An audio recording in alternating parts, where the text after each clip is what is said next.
الحمد للہ رب العالمین والصلاة والسلام علی اشرف المرسلین نبینا و مولانا محمد وآلہ وصحبہ اجمعین. بسم اللہ الرحمن الرحیم.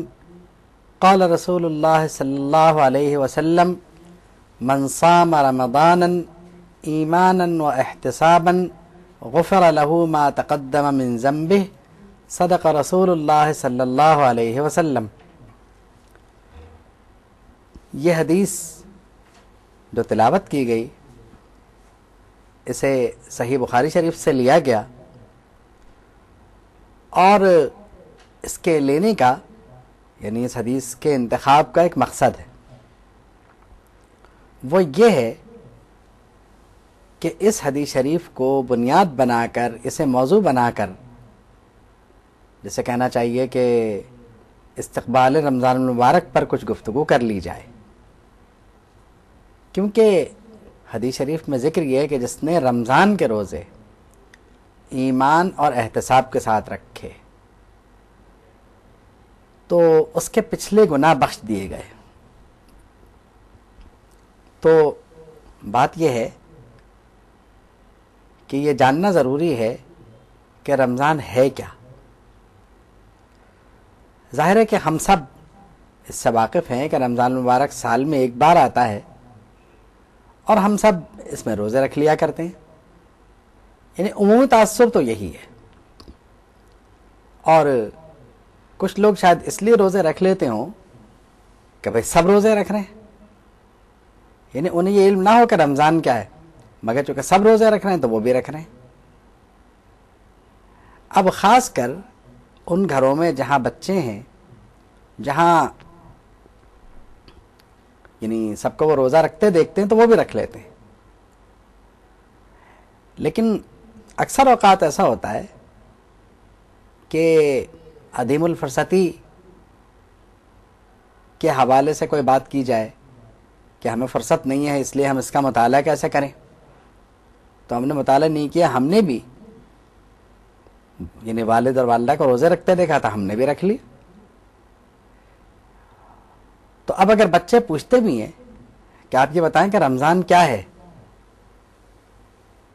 تو شاید بتانے میں دشواری، بہت تفصیل کے ساتھ بتانے میں شاید دشواری ہوتی ہو. اور اکثر یہ بھی ہوتا ہے کہ بچوں نے روزے رکھتے دیکھا، بس انہیں یہ اندازہ ہو گیا کہ سب روزے رکھ رہے ہیں ہم بھی رکھ رہے ہیں، سب نماز تراویح ادا کر رہے ہیں ہم بھی کر لیتے ہیں. تو بچے جو ہیں عادتاً ایک پریکٹس کو دیکھ کے اسے فالو کر لیتے ہیں، اس لیے وہ سوال بھی نہیں کرتے کہ یہ رمضان المبارک کیا ہے یا اور باتیں، کیونکہ انہوں نے بھی دیکھ لیا کہ سال میں ایک مہینہ آتا ہے اور پھر اس کے بعد عید کی خوشیاں آتی ہیں، نئے نئے کپڑے پہنتے ہیں وغیرہ وغیرہ. لیکن عظمت رمضان کچھ اور ہے. اس کا تقاضا یہ ہے کہ اس کا اہتمام کیا جائے اور اس کو سمجھا جائے کہ یہ کیا چیز ہے. بات یہ ہے کہ روزے فرض ہیں، اس میں کوئی شک نہیں ہے. جس طرح ہم سے پہلوں پہ فرض تھے ہم پہ بھی فرض ہیں، تو اس میں تو کوئی شک نہیں ہے. یعنی اس حد تک بھی علم میں بات ہو سکتی ہے کہ نماز، روزہ، زکوٰۃ، حج یہ توحید اور رسالت کے اقرار کے بعد لازمی ارکان ہیں جن پہ عمل ضروری ہے. چلیے اس حد تک کا علم جو ہے یہ بھی ضروریات میں آ جاتا ہے، اس حد تک کا جو علم ہے یہ بھی ضروریات میں آ جاتا ہے.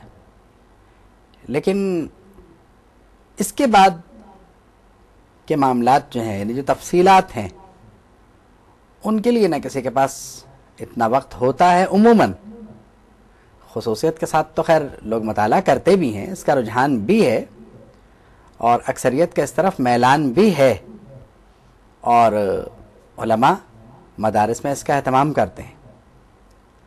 تو احکامات رمضان اس پر بھی گفتگو ہو جاتی ہے. لیکن استقبال رمضان کہ رمضان کی اہمیت کیا ہے، تو رمضان کی جو اہمیت ہے تو پہلی اہمیت تو یہی ہے کہ اس میں قرآن مجید نازل ہوا. پہلی اہمیت تو یہی ہے کہ کہ اس میں قرآن نازل ہوا۔ عام طور پر جو سلف کا معمول رہا وہ یہی رہا کہ رمضان کی تیاری کو شعبان سے کیا جاتا تھا، بلکہ اگر یہ کہا جائے کہ نبی کریم صلی اللہ تعالیٰ علیہ وسلم کے بھی تقریباً یہی معمول تھا کہ رمضان کی تیاری وہ شعبان سے کیا کرتے تھے، اور وہ اس طرح تیاری کیا کرتے تھے کہ صحابہ رضی اللہ تعالیٰ عنہم کے ذہن میں وقتاً فوقتاً رمضان المبارک کی عظمت، یعنی جیسے کہنا چاہیے کہ ذہن نشین کرایا کرتے تھے۔ بزرگوں کا معمول تو خیر یہ رہا کہ رمضان میں تمام حساب و کتاب سے یعنی شعبان میں ہی فارغ ہو کے، اور بعض لوگ جو ہیں وہ اعتکاف میں بیٹھ جایا کرتے تھے، یا اور جو بھی معمول ہو گئے۔ رمضان المبارک جو ہے وہ ایک طرح سے دنیاوی معمولات سے فراغت کا زمانہ تھا۔ کیوں؟ اس لیے کہ حضور کا معمول یہ تھا کہ رمضان المبارک میں عبادات کی کثرت فرماتے تھے، یعنی پہلی بات تو یہ ہے۔ اور اس سے پہلی بات یہ کہ حضور رمضان کی عظمت کو باقاعدہ، یعنی ایک خطبہ تو بہت مشہور ہے حدیث کی کتابوں میں کہ حضور نے آخری شعبان کو خطبہ ارشاد فرمایا اور اس میں رمضان کی عظمت ارشاد فرمائی، کیونکہ جب تک حضور نہ بتائیں ہمیں کیا پتا کہ رمضان المبارک کی عظمت کیا ہے۔ تو جو رمضان کی عظمت ہے وہ حضور کے زبانی معلوم ہوگی تو ہمارے علم میں ہوگا، کیونکہ قرآن مجید کا صحیح علم تو حضور کو ہے، اور اس کے بعد باقی سب کو، یعنی حضور کے مقابلے کا علم تو کسی کا ہے ہی نہیں۔ تو حضور نے جو عظمت ارشاد فرمائی، کسی نے یہ نہیں پوچھا کہ آپ کو یہ کس نے بتایا، کہ جبریل نے آ کے بتایا، یہ تو کسی نے پوچھا ہی نہیں حضور سے کبھی، جو ارشاد فرما دیا فرما دیا۔ تو اپنے ایک طویل ترین خطبے میں حضور نے رمضان کی جو عظمت ارشاد فرمائی۔ اچھا، اس سے پہلے کہ میں یہ عرض کروں کہ حضور نے جو عظمت ارشاد فرمائی وہ کیا ہے، یہ بات ذہن نشین رکھیے کہ استقبال رمضان کی غرض سے آپ جو بھی تیاری کرتے ہیں وہ یقیناً اس لیے باعث اجر ہے کہ آپ اللہ کا قرب حاصل کرنے کے لیے وہ ساری تیاری کرتے ہیں، اور جو اہتمام آپ کرتے ہیں وہ اللہ کا قرب حاصل کرنے کے لیے کرتے ہیں۔ تو شعبان میں بھی اگر آپ تیاری شروع کر دیتے ہیں تو اس کا اجر یقیناً آپ کو ملے گا، کیونکہ آپ کی نیت رمضان المبارک میں عبادت اور رمضان المبارک کے روزے رکھنے کی ہے۔ اور یقیناً اگر اس تیاری کے درمیان کسی کا انتقال ہو جاتا ہے تو اللہ کے ذات سے امید ہے کہ اس تیاری کا اجر وہاں اس کے کام آئے گا۔ یہ بات ذہن نشین رکھنا بہت ضروری ہے۔ اور پھر یہ عام طور پر قاعدہ ہے کہ انسان ایسے مواقع کبھی نہیں چھوڑتا جہاں زیادہ سے زیادہ حاصل ہونے کی توقع ہو۔